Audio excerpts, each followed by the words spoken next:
शुभ स्वागतम गुरु शरणागतम गुरु शुभ स्वागतम गुरु शरणागतम गुरु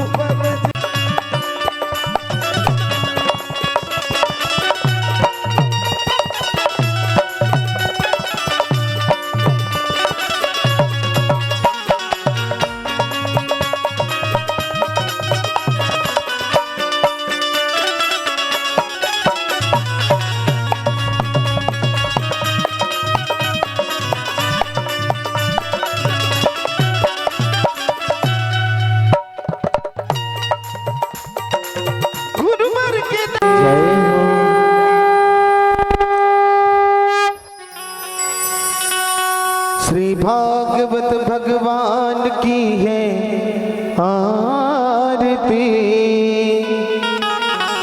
पापियों को पाप से है तारती। श्री भागवत भगवान की है आरती। पापियों को पाप से है तारती। श्री भागवत भगवान की आरती। पापियों को पाप से है तारती। ये अमर ग्रंथ ये मुक्ति पंथ ये पंचम वेद निराला नव ज्योति जगाने वाला। ये अमर ग्रंथ ये मुक्ति पंथ ये पंचम वेद निराला नव ज्योति जगाने वाला। हरि राम यही हरि राम यही हरि राम यही हरि राम यही जग के मंगल की आरती। पापियों को पाप से है तारती। भागवत भगवान की है आरती। पापियों को पाप से है तारती।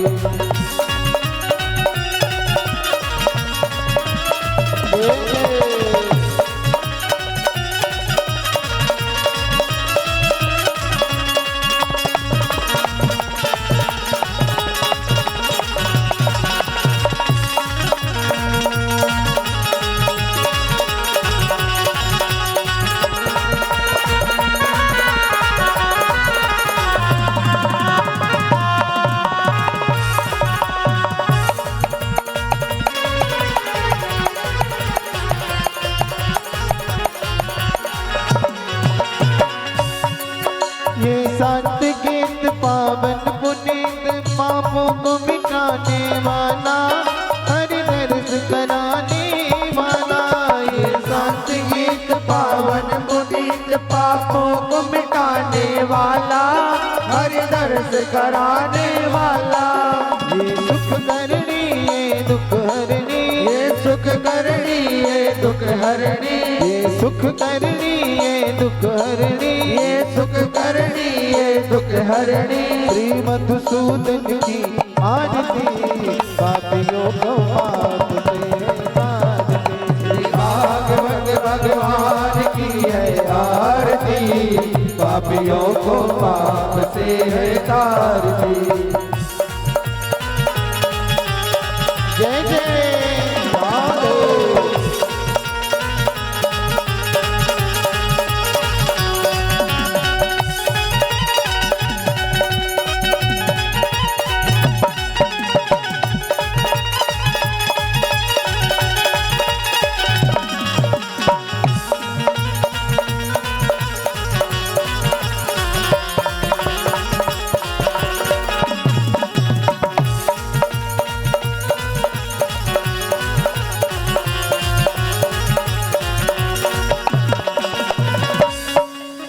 मधुर बोल जगवंत खोल सतमार्ग बताने वाला बिगड़ी को बनाने वाला। ये मधुर बोल जगवंत खोल सतमार्ग बताने वाला बिगड़ी को बनाने वाला। श्री राम यही घनश्याम यही श्री राम यही घनश्याम यही मेरे राम यही मेरे श्याम यही मेरे राम यही मेरे श्याम यही। प्रभु की महिमा की आरती। पापियों को पाप से है तारती। प्रभु घोर गौरम करुणावतारम संसार सारम बुद्धिज्ञानम सदा वदनम विद्यारविंदे भवं भवानी सहितं नमामि कालमाला गुणकालकाले कपालमाला जुगकराय दिगंबराय च दिगंबराय नमः शिवाय नमः शिवाय त्वमेव माता पिता त्वमेव त्वमेव बन्धु सखा त्वमेव त्वमेव विद्या द्रविणं त्वमेव त्वमेव सर्वं मम देव देव त्वमेव सर्वं मम देव देव देव त्वमेव सर्वं मम देव देव हरि पुष्पाणि गृहीत्वा मंत्रस्पाञ्जलि ओम जजनेनाजज्ञामाया जन्ता देवास्तानि धर्मान् प्रथमान्या सन्नातिहनकं महिमानः सचन्तजत्र पूर्वे साध्याः सन्ति देवाः चरणकमलो मंत्रस्पाञ्जलिं समर्पयामि। बोले गणेश भगवान की, शंकर भगवान की, कृष्ण कन्हैया लाल की, श्रीमद् भागवत महापुराण की। नमः पार्वती पतये हर हर महादेव।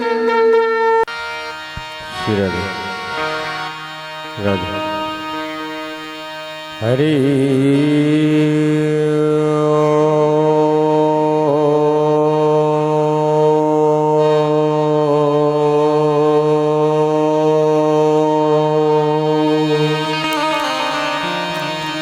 स्वस्ति श्री गणेशाय नमः। श्री सरस्वत्यै नमः। नारायणं नमस्कृत्यं नरं चैव नरोत्तमं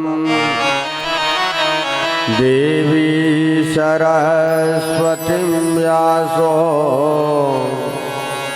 ततो जयमुदीरये।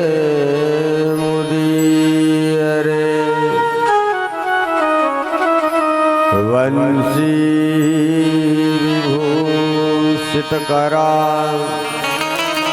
नवनीरदाभा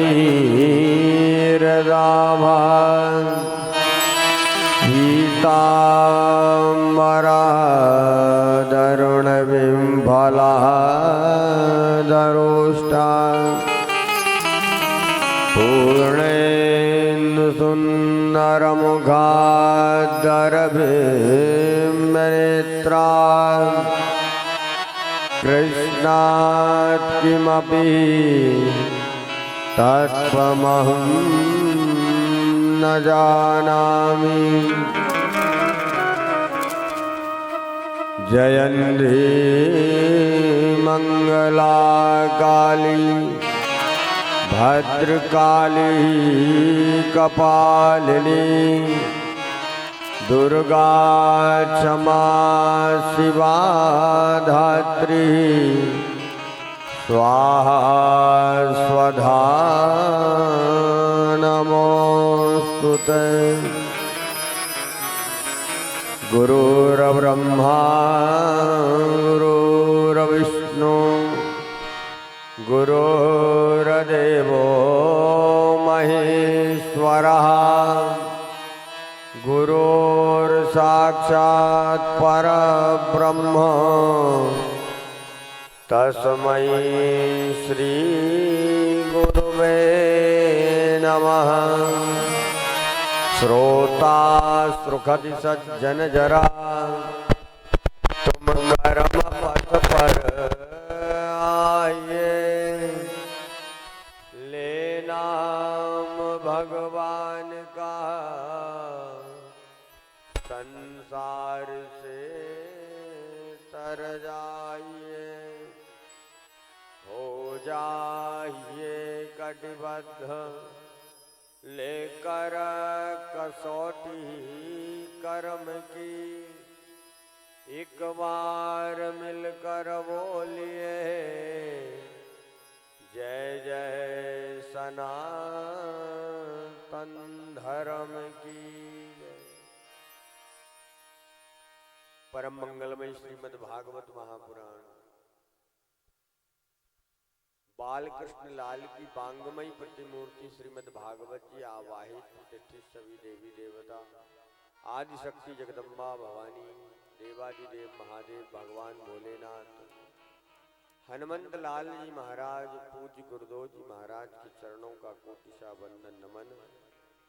इस मंच पर उपस्थित मेरे सहयोगी ब्राह्मण देवता, संगीत पर संगत कर रहे वादक बंधुगण और इस भक्ति अनुष्ठान के आयोजक श्री मुनियाबाई जी कहार, उनका परिवार और आज की इस कथा में आप पधारे भगवान के सभी अनन्य भक्त, माताएं, बहनें, बड़े बुजुर्ग, आइएगा आज की कथा को प्रारंभ करें। उसके पहले मन वाणी पवित्र करने के लिए 2 मिनट परमात्मा नाम संकीर्तन, इसकी बाद जैसी प्रभु इच्छा हो वैसी मैं कथा कहने का प्रयास करूंगा। काल की जय हो। भागवत महापुराण की जय हो। अच्युतम के शिवम कृष्ण दामोदरम राम नारायणम जानकी वल्लभम अच्युतम केशवम कृष्ण दामोदरम राम नारायणम जानकी वल्लभम अच्युतम केशवम कृष्ण दामोदरम अच्युतम केशवम कृष्ण दामोदरम राम नारायणम जानकी वल्लभम राम नारायणम जानकी वल्लभम। कौन कहता है भगवान आते नहीं, कौन कहता है भगवान आते नहीं, कौन कहता है भगवान आते नहीं, कौन कहता है भगवान आते नहीं। मीरा की तरह तुम बुलाते नहीं, मीरा की तरह तुम बुलाते नहीं। अच्युतम केशवम कृष्ण दामोदरम अच्युतम केशवम कृष्ण दामोदरम राम नारायणम जानकी वल्लभम राम नारायणम जानकी वल्लभम।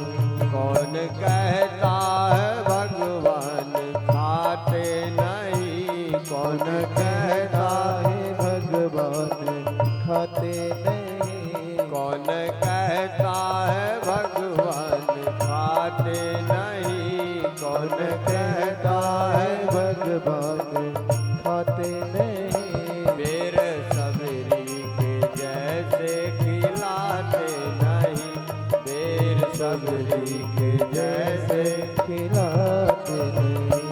अच्युतम केशवम कृष्ण दामोदरम अच्युतम केशवम कृष्ण दामोदरम राम नारायणम जानकी वल्लभम राम नारायणम जानकी वल्लभम। जय हो।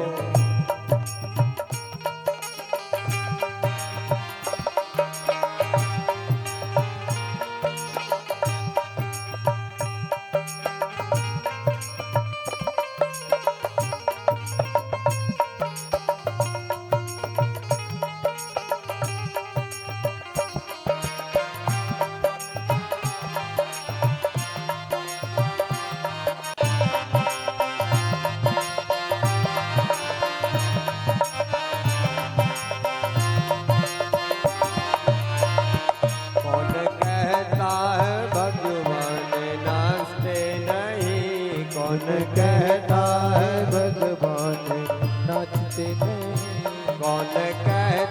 है भगवान नाचते नहीं, कौन कहता है भगवान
नारायणं जानकी वल्लभं राम नारायणं जानकी वल्लभं गोविंदा गोपाला जय मुरली मनोहर नंदलाला जय गोविंदा गोपाला मुरली मनोहर नंदलाला जय गोविंदा गोपाला जय मुरली मनोहर नंदलाला जय गोविंदा गोपाला जय मुरली मनोहर नंदलाला जय मुरली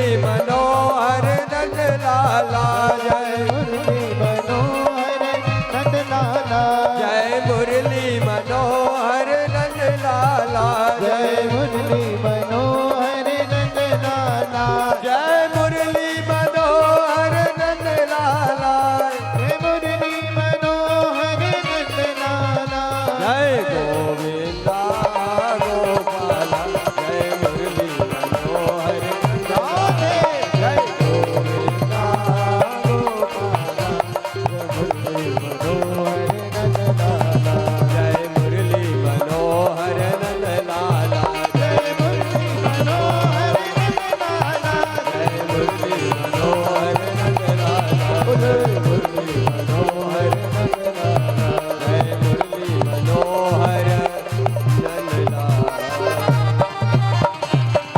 बोली बांके बिहारी लाल की भक्त वत्सल भगवान की जय हो मैंने भगवान की कथा के माध्यम से भगवान का मथुरा गमन, कंस मर्दन,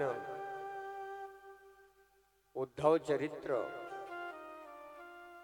और द्वारिका का निर्माण करके द्वारिका में भगवान का वास करना, द्वारिका के राजा बन जाना। इधर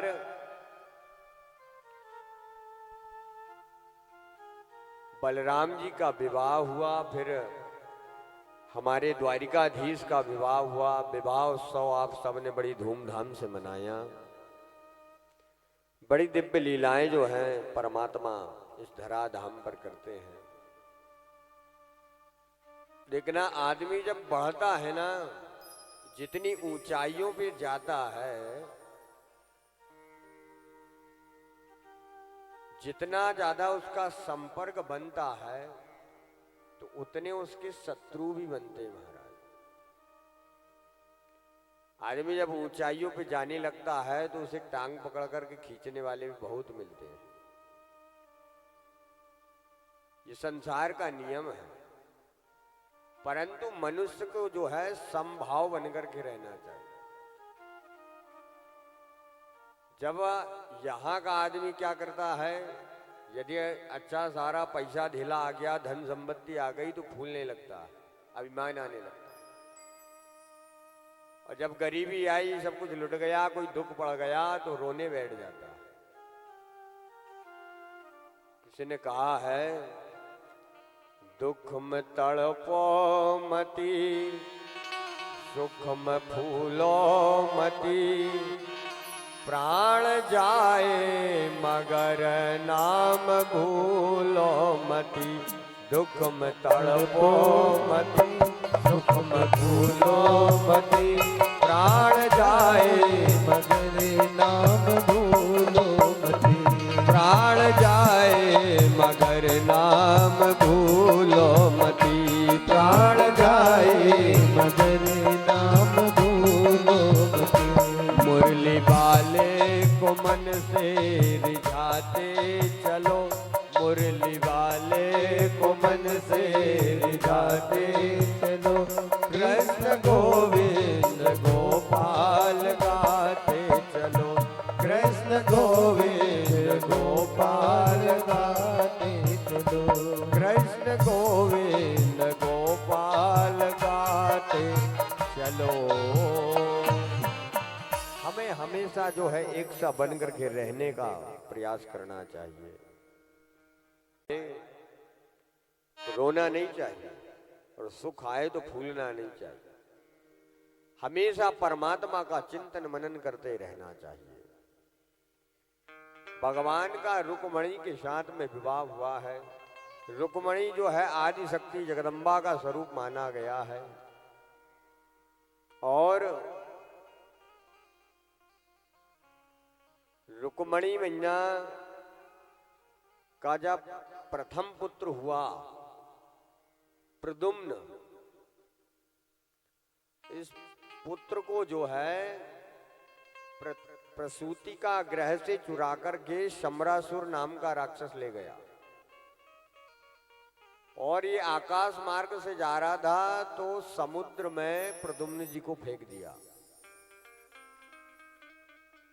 प्रद्युम्न जी को एक मछली ने निगल लिया और वो मछली मछुआरों ने पकड़ी और पकड़ करके शम्रासुर के यहाँ ले गए। उन्होंने कहा इतनी बड़ी मछली है, ये मछली बाजार में नहीं बिकेगी, कैसा करें? तो उन्होंने कहा राजा को भेंट कर जाते हैं।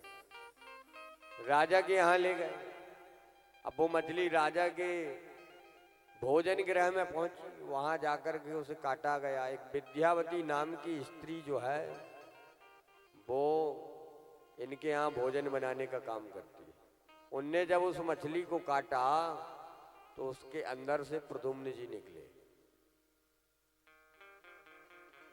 अब उस बालक को जो है विद्यावती ने राजा के पास ले गई, कहा कि शम्रासुर से जाकर के कहा कि आप ये मछली के पेट से निकला। तो शम्रासुर ने कहा मैं क्या करूंगा इसका, अरे तुम ही रखो, तुम ही पालन पोषण करो इसका।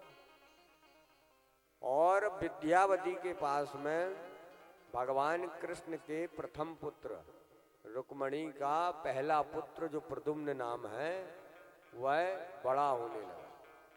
एक दिन नारद मुनि आए इनके पास और नारद मुनि ने सब बता दिया। प्रद्युम्न जी और विद्यावती को बताया। ये विद्यावती कौन थी? ये विद्यावती रति थी और प्रद्युम्न जी कामदेव थे।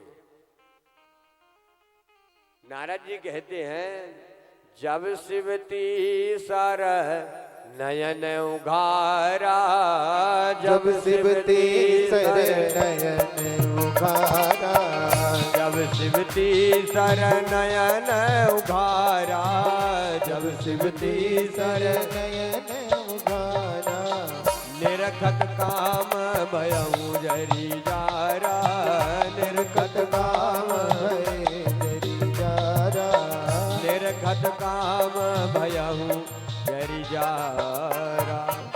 जब शिवती सर नयन उघारा, निरखत काम भयऊ जरी जारा। जब भगवान शंकर जी ने तीसरा नेत्र खोल करके जो है कामदेव को भस्म कर दिया, कामदेव को समाप्त कर दिया, तब रति कामदेव की पत्नी जो है वो आकर के रोने लगी। कहा कि मेरे पति तो देवताओं की कार्य की सिद्धि के लिए आपको जगा रहे थे और आपने मेरे पति को समाप्त कर दिया। अब मैं किसके सहारे रहूंगी? खूब विलाप किया रति ने। तो भगवान भोलेनाथ को दया आई और भगवान भोलेनाथ ने कहा कि तुम्हारा पति जो है द्वापर युग में भगवान कृष्ण जब अवतार ग्रहण करेंगे तो उनके पुत्र के रूप में तुम्हें मिल जाएगा। कृष्ण तनय हो यही पति तोरा, कृष्ण के पुत्र के रूप में तुझे तेरा पति मिलेगा। तो यही प्रद्युम्न जी जो है कामदेव हैं। कामदेव ही प्रद्युम्न के रूप में अवतरित हुए हैं। और जो विद्यावती शम्रासुर के यहाँ जो काम कर रही है भोजन बनाने का, ये रति है। तो नारद जी ने बताया कि तुम तुम्हारे ही पति की सेवा कर रही हो, तुम्हारा पति तुम्हारे पास में है। और विद्यावती बहुत सी विद्याओं को जानती थी, तो अपने प्रद्युम्न जो पति हैं उन्हें सब विद्याओं का अध्ययन कराया महाराज।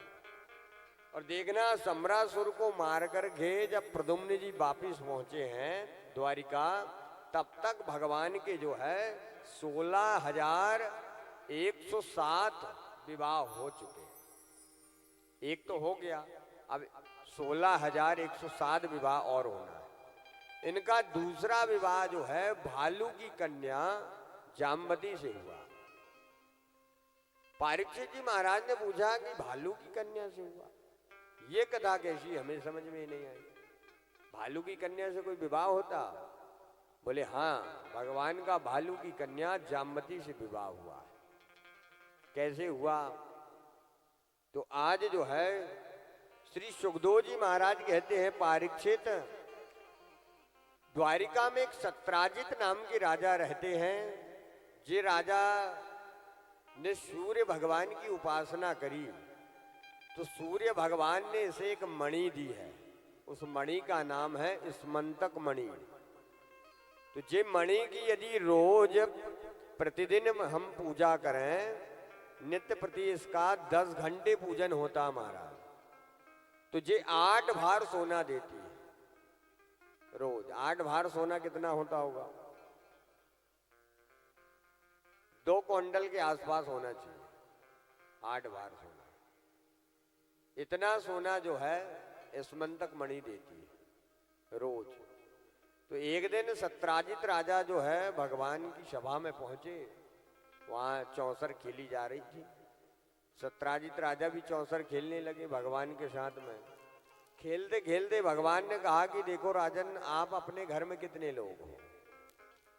तो राजा ने कहा, सत्राजित महाराज ने कहा कि एक मैं हूं, एक मेरी पत्नी है, और एक मेरा भाई है, और एक मेरी छोटी कन्या है। टोटल कितने लोग हो गए? 3.5। और इतना सोना आपके यहाँ आता है, क्या करते होंगे आप इतना सोने का? बोले ऐसा करो, आप बुरा ना मानो तो एक बात कहूं, आपकी जो मणि है ना, वो आप हमें दे दो। आप हमें दे दोगे तो उससे जो सोना निकलता है वो हम राजकोष में जमा करेंगे और उससे देश का विकास होगा उस धन से। तो सत्राजित राजा ने मना कर दिया। बोले नहीं, मैं आपको मणि नहीं दे सकता। भगवान ने कहा, हमारा तो आपसे निवेदन था, अब नहीं देना, आपकी चीज मत दो। और सत्राजित राजा वहां से चले गए। एक दिन रात्रि का समय था। इनके भाई जो प्रसेन हैं, सत्राजित के भाई प्रसेन, इनने वो स्मंतक मणि रात्रि के समय में अपने गले में टांग ली और शिकार खेलने चले गए। और शिकार खेलने गए, शिकार तो इनने खेला नहीं, इनका ही शिकार हो गया। एक शेर ने जो है इन्हें मार दिया घोड़े सहित और वो मणि छीन ली। और घोड़े को एक भालू ने मार दिया और वो मणि भालू ने ले ली। शेर को जो है भालू ने मार दिया और शेर से मणि भालू ने ले ली। और भालू ने अपनी कन्या जामवती को ले जाकर के दे दी। ये भालू कौन है? ये जामवंत जी हैं, त्रेता युग के। तो अब जब प्रसेन लौट करके घर नहीं पहुंचा तो इनके जो भाई हैं सत्राजित, उनने खोज करवाई। बोले भैया पता तो लगाओ, कब का गया, अभी तक वापिस नहीं आया। सिपाही लोग ढूंढने गए, जंगल में ढूंढने के लिए गए तो मरा हुआ मिला। आकर के खबर कर दी। आज सत्राजित राजा बड़े दुखी हुए, मेरा भाई मारा गया। बोले मणि कहाँ है? तो बोले मणि पता नहीं, वहां मणि नहीं दिखा रही। अब सत्राजित राजा ने किसी से कुछ नहीं कहा। उन्होंने कहा मणि कहाँ गई भैया? परंतु अपनी पत्नी को बताया।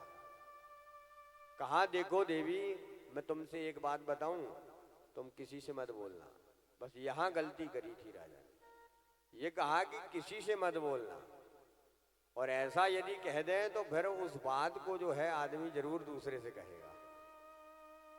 आज राजा ने कहा कि देखो देवी, एक बात मैं तुम्हें बताऊं, तुम किसी से मत बताना। बोले कौन सी? बोले बात ऐसी है कि अपने भाई को जो है तुम्हारे देवर को किन्ने मारा पता है? बोले नहीं। बोले मुझे पता है। बोले किन्ने मारा? बोले जो द्वारिका के राजा हैं कृष्ण, उनने जो है मेरे भाई को मारा है। बोले कैसे? तो बताया कि मैं एक दिन गया था उनके यहाँ सभा में, वो मेरे से मणि मांग रहे थे और मैंने मना कर दिया, मणि नहीं दिया। और उनने आज जो है मेरे भाई को वो मणि हड़ी मार करके वो मणि हड़प ली। बताया, कहा कि देख मैं तुझे एक बात बताती हूं, तो किसी से मत बताना। सहेली ने उसकी सहेली से बताया, यही कहा कि मैं तुझे एक बात बताती हूं तो किसी से बताना मत। बस ये बात बढ़ते बढ़ते पूरी द्वारिका में फैल गई, यहाँ तक कि भगवान द्वारिकाधीश के कान में ये आवाज पहुंच गई। जैसे ही द्वारिकाधीश के कान में आवाज पहुंची तो द्वारिकाधीश अपने गुरुजी के पास गए, गर्गाचार्य जी के पास। गर्गाचार्य जी के पास जैसे ही पहुंचे और जाकर के कहने लगे, गुरुजी जरा पंचांग तो खोलो, हमारी राशि देखो, है क्या हो गया, हमें झूठा कलंक लग रहा है, क्या बात है। आज गुरुजी ने पंचांग जैसे ही खोली तो कहा, कन्हैया तुमने ना चौथ का चंद्रमा देख लिया, चौथ का चंदा देखने से जो है झूठा कलंक लगता। ये कौन सी चौथ है? ये है भाद्रपद शुक्ल पक्ष की चतुर्थी का चंदा जो देखे उसे झूठे ही कलंक लगता। महाराज ये चंदा उस दिन का श्रापित है। किसने श्राप दिया? गणेश जी ने। एक बार गणेश जी जो है अपनी पत्नी रिद्धि सिद्धि के साथ में भ्रमण कर रहे थे। अब गणेश जी का शरीर थोड़ा हेल्दी है, आके श्राप दे दिया कि आज के दिन जो तेरा दर्शन करेगा उसे झूठा कलंक लगेगा। तो चौथ का चंद्रमा जो है हमें कभी नहीं देखना चाहिए। और देखना, जिस दिन की मनाही होती ना उसी दिन आदमी हिड़स से देखता। उस दिन हमारे पास बहुत लोग फोन लगाते, उन्होंने कहा महाराज हमने चौथ का चंदा देख लिया, चौथ का चंदा देख लिया, अब क्या होगा, क्या करें। तो आपको बताऊं, यदि चौथ का चंद्रमा देख लें आप तो यही वाली कथा जो है उस दिन किसी के मुख से सुन लें तो उस दोष का निवारण हो जाता है। स्मंतक मणि की कथा जो है, और यही कथा जो है देवी भागवत में भी वर्णित है महाराज। स्मंतक मणि की कथा ये देवी भागवत में भी आती है। तो आज गुरुजी ने कहा कि देखो तुमने चौथ का चंदा देख लिया इसलिए तुम्हें ये झूठा कलंक लगा है। आज भगवान जो है द्वारिका गए, वहां से कुछ अपने द्वारिका वासियों को साथ में लिया, सिपाहियों को साथ में लिया और मणि ढूंढने के लिए निकले हैं जंगल में। मणि ढूंढ करके इनकी मणि वापिस ला करके देंगे, अपन ने चुराए नहीं और इनने अपने को जो है झूठा आरोप लगाया। तो आज भगवान जो है मणि ढूंढने के लिए जंगल में निकले तो जहां ये प्रसैन मरा हुआ पड़ा था वहां जाकर के देखा तो वहां शेर के पैरों के चिन्ह मिले। उन चिन्हों को, पैर के निशान को देखते देखते जब आगे बढ़े तो वो शेर मरा हुआ मिला। अब शेर जहां मरा था वहां भालू के पैर के निशान थे। तो भालू के पैर के निशान देखते देखते एक गुफा में वह गया था। तो गुफा में भगवान जाने लगे। सब द्वारिका वासियों ने कहा देखो कन्हैया अंदर क्या है क्या नहीं है, तुम अंदर मत जाओ। भगवान ने कहा ऐसा नहीं है, मेरे को जाना पड़ेगा, ये झूठा कलंक जो है मिटाना पड़ेगा। आप ऐसा करो कि 15 दिन तक मेरी यही दरवाजे पे रास्ता देखना, और 15 दिन तक में यदि वापिस नहीं आया तो घर जाकर के खबर कर देना कि मैं दोबारा वापिस नहीं आऊंगा। कुछ सिपाही और सब लोग जो जितने द्वारिका के लोग गए थे सब वहीं द्वार पर खड़े रहे। भगवान अंदर प्रवेश करे हैं। अंदर जाकर के क्या देखा कि जामवती जो है उस मणि से खेल रही है। तो भगवान ने आज जामवती से उस मणि को मांगने का प्रयास किया। जामवती ने चिल्लाई है, उतने में जामवंत जी आए हैं और जामवंत जी भगवान पर झपट पड़े। भगवान का और जामवंत का जो है भयानक युद्ध हुआ। युद्ध करते करते इन्हें 15 दिन पूरे बीत गए महाराज। युद्ध समाप्त नहीं हो रहा, निरंतर युद्ध चल रहा है, रात और दिन से युद्ध चल रहा है। जे जितने द्वारिका वासी थे सब घबरा गए। उन्होंने कहा 15 दिन बीत गए, 16वां दिन बीता, 17वां दिन बीता। सब द्वारिका वासी जो है घर वापिस आ गए। द्वारिका आकर के खबर करी है। देवकी वसुदेव जी को बताया। देवकी वसुदेव जी ने कहा कि ऐसा नहीं हो सकता, हमारा कन्हैया हमें छोड़ करके नहीं जाएगा। और देवकी वसुदेव जी ने आदिशक्ति जगदम्बा जी का अनुष्ठान किया है। कहीं अनुष्ठान के विषय में लिखा है, कहीं कहीं ऐसा लिखा है कि व्यास जी आए हैं और व्यास जी ने देवी भागवत का वाचन किया है। श्रीमद् भागवत के ही अंदर जो है देवी भागवत का भी वाचन हुआ हमारा। और जहां से श्रीमद् भागवत संपन्न होती है वहां से फिर देवी भागवत प्रारंभ होती है। जब आखिरी की कथा आपको सुनाऊंगा तब जो है देवी भागवत कैसे प्रारंभ हुई है वह भी आपको बताऊंगा। तो यहाँ पर व्यास जी महाराज आए और देवकी वसुदेव जी ने जो है 9 दिन तक देवी भागवत का श्रवण किया, देवी जी की आराधना करी, बड़ी भक्ति भाव से आदिशक्ति जगदम्बा को मनाया है। ये भगवान कृष्ण जो है ये आदिशक्ति जगदम्बा की ही कृपा से जो है इतनी लीलाएं किए। आदिशक्ति इनके साथ में उत्पन्न हुई है और वह इस जगत में पूजी गई। कैसे साथ में उत्पन्न हुई है? जब भगवान ने अपना अवतार ग्रहण किया, भगवान जब कारागृह में प्रकट हुए हैं तो उसी समय में गोकुल में भी जो है कन्या रूप से जगदम्बा आदिशक्ति प्रकट हुई थी। और वसुदेव जी ने भगवान को गोकुल में छोड़ा और उस शक्ति स्वरूपा कन्या को लेकर के आए। और उस कन्या को जब कंस मारने लगा तो वो हाथ से छूट करके आकाश में जाकर के अष्टभुजा दुर्गा का रूप धारण किया। और वहीं उसी दुर्गा जी की कृपा से जो है, उसी भगवती की कृपा से भगवान इस ब्रज में अपनी लीलाएं करते हैं, उसी आदिशक्ति की कृपा से। आज देवकी वसुदेव जी ने जो है जगदम्बा जी का अनुष्ठान किया है, भागवत देवी भागवत का जो है अनुष्ठान किया और बड़ी श्रद्धा से आदिशक्ति जगदम्बा को मनाया है, उनकी प्रार्थना करी है। आइएगा हम भी जगदम्बा की प्रार्थना करें। बोलिए जगदम्बा मैया की।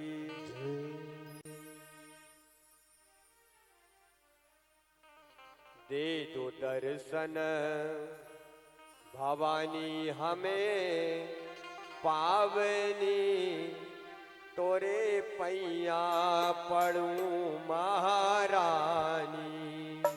दे दो दर्शन भवानी हमें पावनी, तोरे पैया पड़ूं महारानी। दे दो दर्शन भवानी हमें पावनी, तोरे पैया पड़ूं महारानी। दे दो दर्शन भवानी हमें पावनी, तोरे पैया पड़ूं महारानी। तोरे पैया पड़ूं महारानी, तोरे पैया पड़ूं महारानी। दे दो दर्शन भवानी हमें पावनी, तोरे पैया पड़ूं महारानी। दे दो दर्शन भवानी हमें पावनी, तोरे पैया पड़ूं महारानी। अपनी पलकों से अंगना बुहारूंगा मैं, अपनी पलकों से अंगना बुहारूंगा मैं। तेरे मंदिर को धोखे सवारूंगा मैं, तेरे मंदिर को धोकर सवारूंगा मैं। भर खिलाया हूँ, भर खिलाया हूँ असुवन भरी गागरी, तोरे पैया पड़ूं महारानी। दे दो दर्शन भवानी हमें पावनी, तोरे पैया पड़ूं महारानी।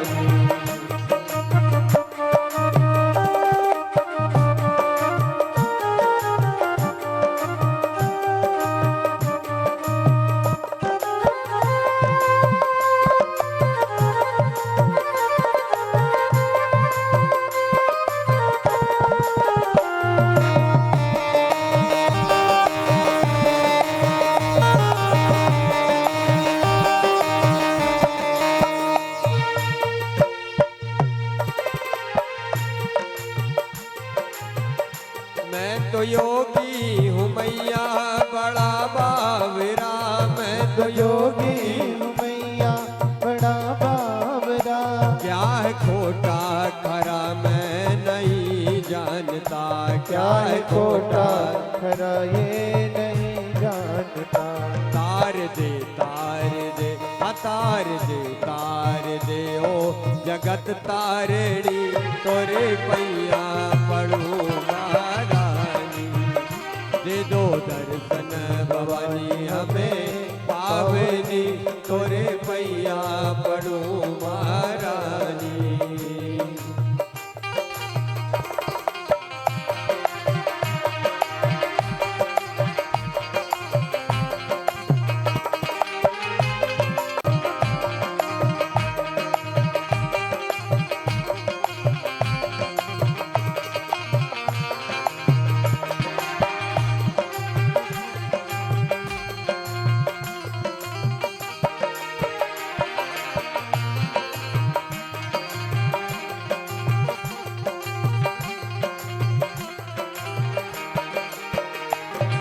तो नादान हूँ फंस गया जाल में, मैं तो नादान हूँ फंस गया जाल में। काम और क्रोध मद लोभ की चाल में, काम और क्रोध मद लोभ लोभ की छाल में। तार दे तार दे ओ जगत तारणी, तोरे पैया पड़ू महारानी। दे दो दर्शन भवानी हमें पावनी, तोरे पैया पड़ू महारानी। दे दो दर्शन भवानी हमें पावनी, तोरे पैया पड़ू महारानी। दे दो दर्शन भवानी हमें पावनी, तोरे पैया पड़ू महारानी, तोरे पैया पड़ू महारानी, तोरे। भगवान का युद्ध चल रहा है, बस दो वो आदि शक्ति जगदम्बा की आराधना कर रही है। देखना जब जगदम्बा का आराधना का अंतिम दिवस आया, जब समापन का दिवस आया, इधर 17 दिन हो चुके। 17 दिन बाद जो है ये द्वारिकावासी वापिस पहुंचे थे। 17वें दिन देवकी वसुदेव जी को पता लगा और 18वें दिन से जो है इनने अनुष्ठान प्रारंभ किया। 18 और 9 कितना हुआ? 27। 27 दिन हो गए, अनुष्ठान भी संपन्न हो गया और 28वें दिन जो है भगवान वापिस आए। जब 27 दिन पूरे इधर युद्ध करते करते जामवंत जी की नस नाड़ी जब ढीली हो गई तो जामवंत जी ने हाथ जोड़ करके कहा, आप कौन हो, आप अपना परिचय दें।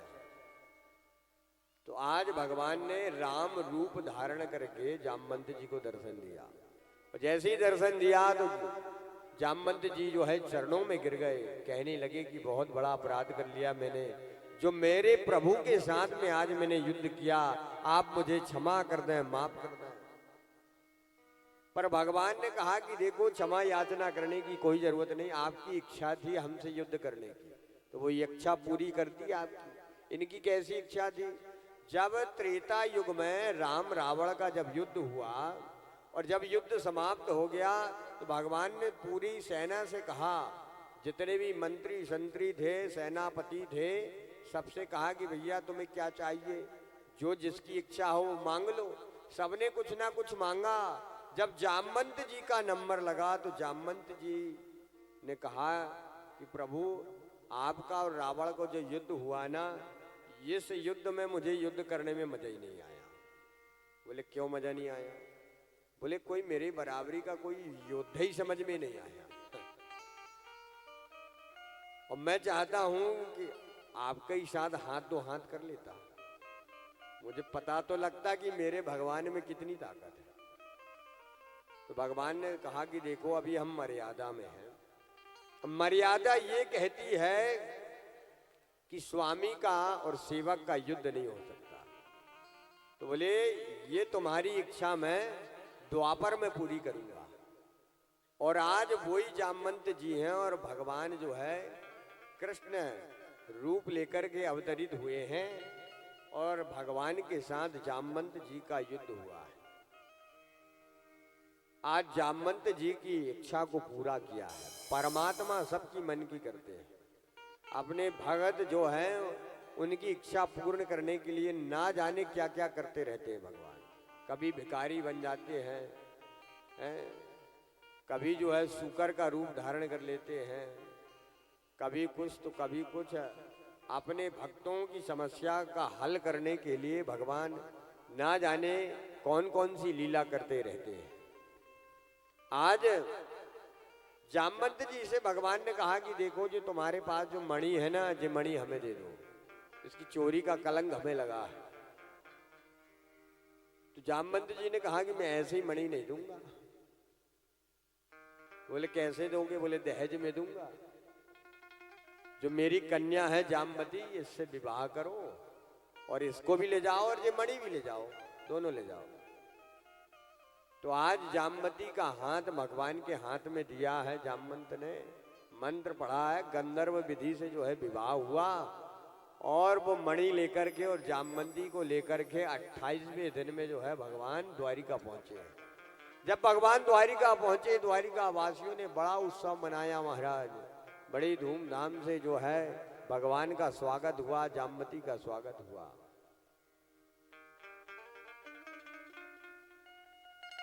जामवती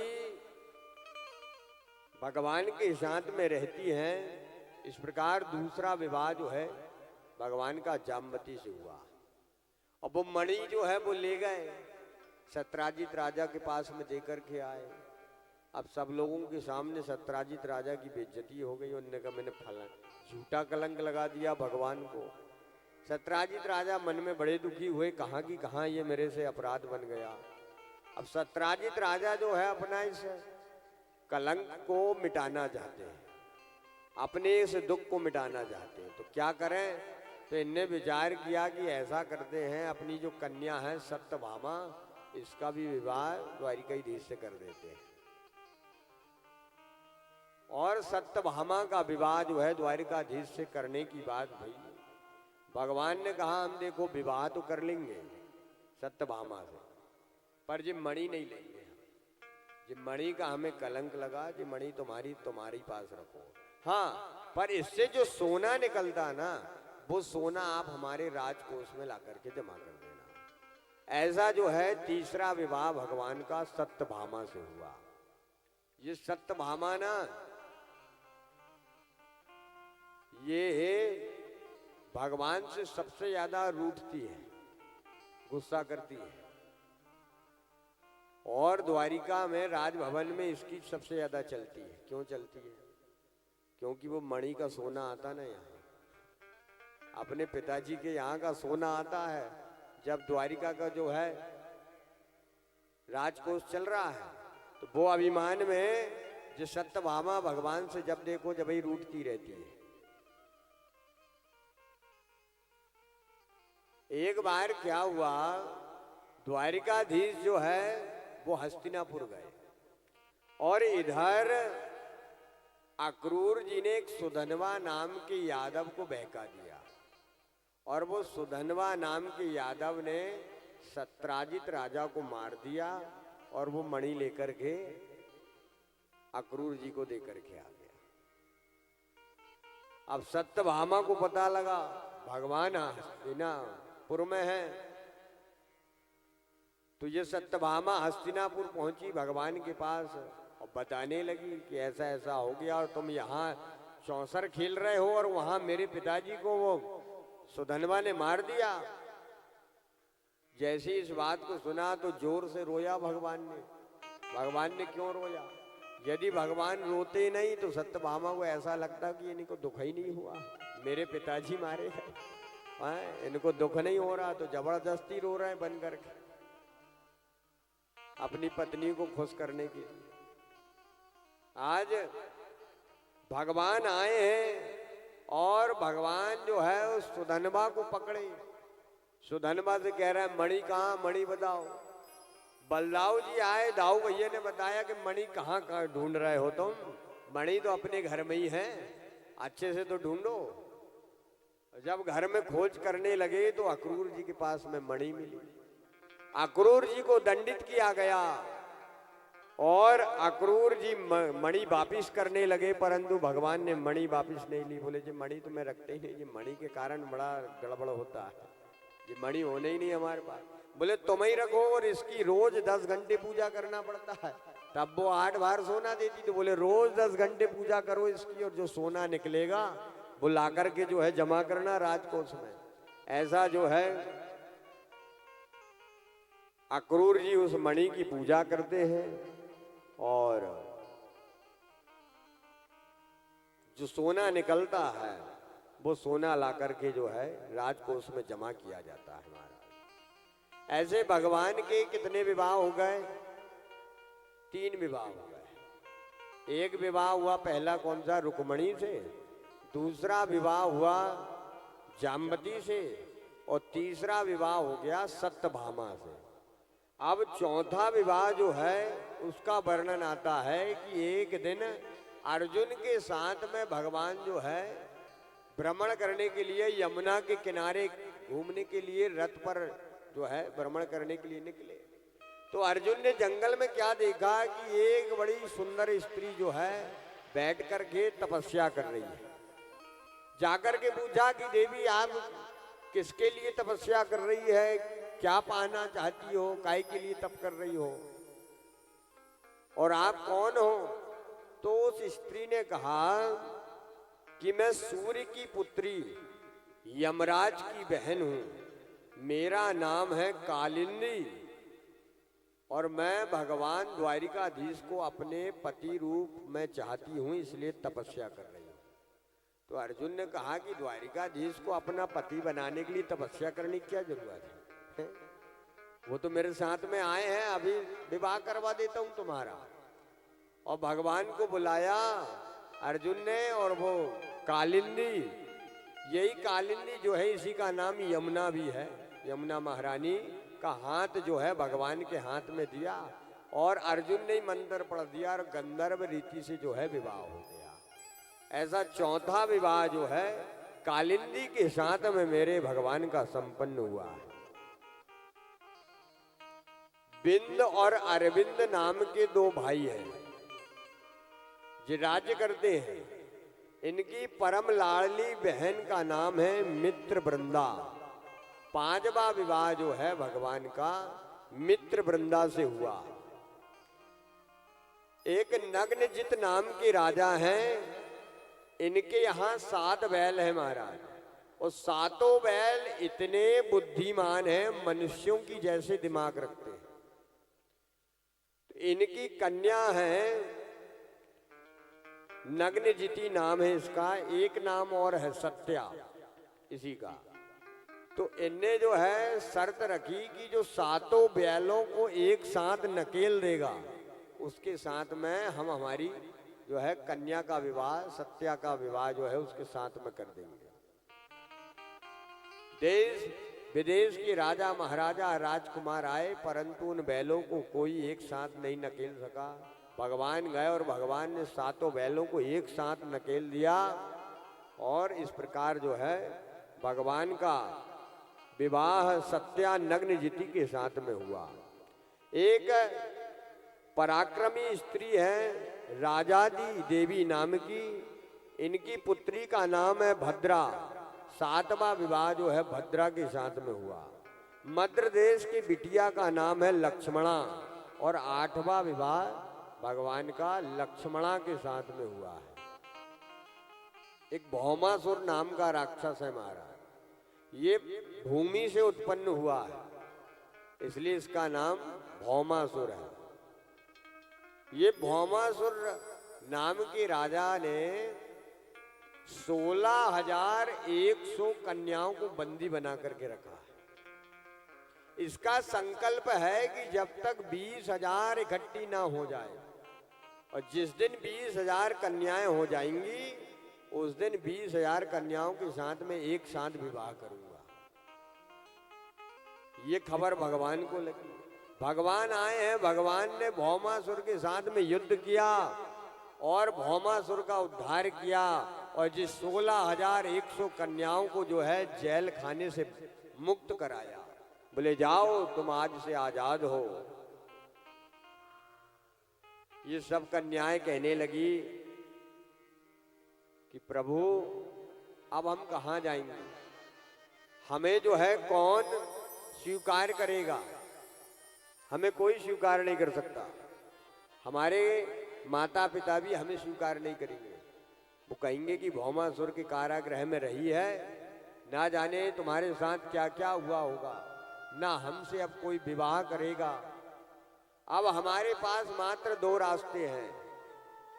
एक रास्ता हम या तो वैश्यावृत्ति को अपना लें और दूसरा रास्ता है या तो हम आत्महत्या कर लें, बस इसके अलावा हमारे पास कोई रास्ता नहीं है। तो भगवान ने कहा कि आप कहना क्या चाहती हैं, मैं क्या मदद करूं आपकी, क्या सहायता कर सकता हूं मैंने आपको तो इस राक्षस के कैद खाने से आपको आजाद किया, और क्या करूंगा। तो उन 16,100 कन्याओं ने एक साथ में कहा कि आप ही हमारे साथ विवाह कर लें। तो भगवान ने जो है आज उन 16,100 कन्याओं का जीवन बचाने के लिए, उन्हें जीवन दान देने के लिए उन कन्याओं के साथ में एक साथ विवाह किया है, एक साथ पाणी ग्रहण संस्कार हुआ महाराज। इस प्रकार भगवान के कुल कितने विवाह हो गए, 8 पहले हो गए और 16,100 जे हुए, टोटल हो गए 16,108। ऐसे द्वारिकाधीश हैं और उनका जो है 16,108 विवाह संपन्न हुए। जब 16,000 करके जो है विद्यावती के साथ में द्वारिकापुरी में आए हैं, और द्वारिकापुरी में प्रद्युम्न जी का बड़ा स्वागत सत्कार हुआ। प्रद्युम्न जी का विवाह विद्यावती के साथ में कराया गया और द्वारिका में जो है आनंद से रहते हैं। ऐसे भगवान की ये चरित्र हैं, भगवान की ये कथाएं हैं। भगवान बड़ी दिव्य लीलाएं करते हैं। देखना कितना बड़ा परिवार है भगवान का। 16,108 इनके विवाह हुए हैं। तो एक रानी से 10 पुत्र और एक कन्या उत्पन्न हुई है महाराज। अब आप हिसाब लगाते रहना कितना बड़ा परिवार है।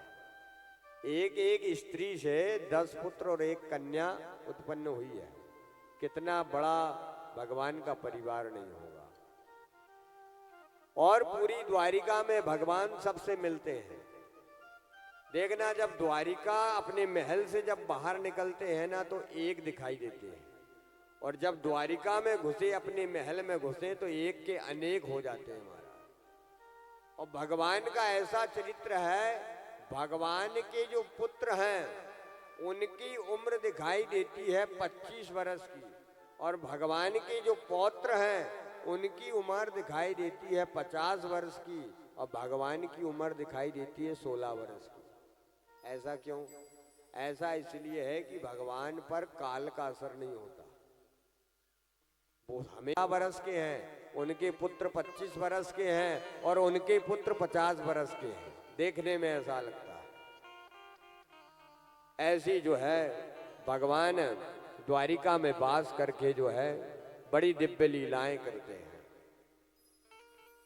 और अपने भक्तों को सुख आनंद देते हैं महाराज। इनके जितने भी पुत्र हुए हैं सबके जो है 2-2 विवाह हुए हैं। अब 2-2 विवाह हुए, उनके भी पुत्र हुए होंगे। तो ऐसा जो है बड़ा इनका परिवार है। द्वारिका धीश जो है इतने बड़े परिवार में रहकर के जो है अपना राज्य संभालते हैं। बोलिए द्वारिकाधीश की।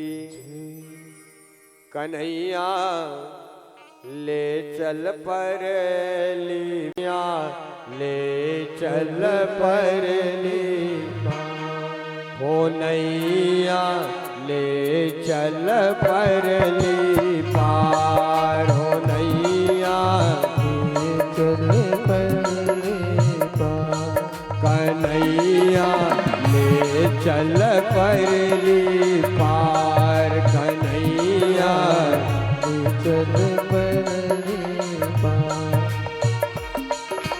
जहाँ विराजे राधा रानी जहाँ विराजे राधा रानी जहाँ विराजे महारानी जहाँ विराजे राधा रानी। अलवेली सरकारो नैया ले चल परली पारो नैया ले चल परली पार। कन्हैया ले चल परली पार कन्हैया ले चल परली पार। जय हो।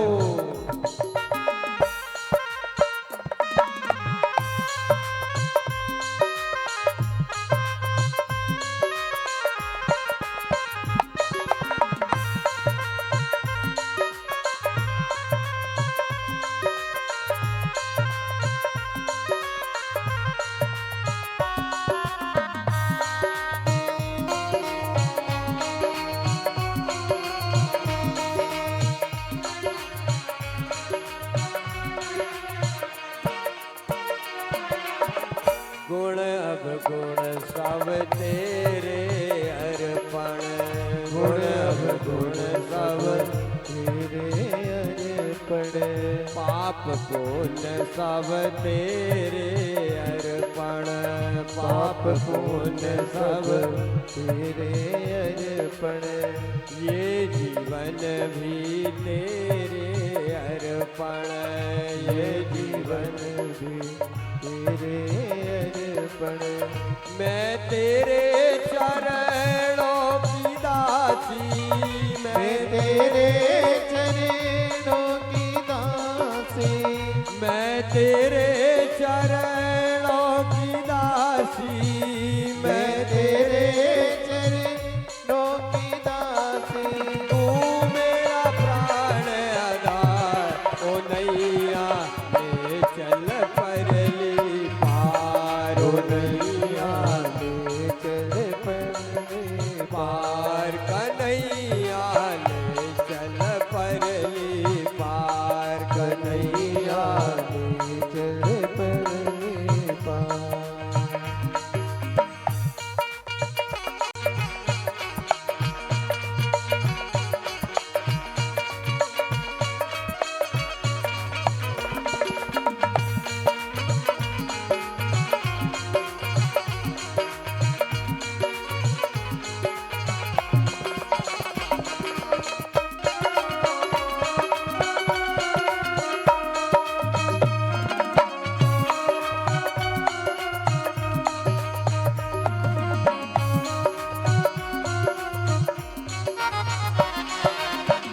तेरी आस लगा बैठी हूँ तेरी आस लगा बैठे हैं। अखियाँ खूब थका बैठी हूँ अखियाँ खूब थका बैठे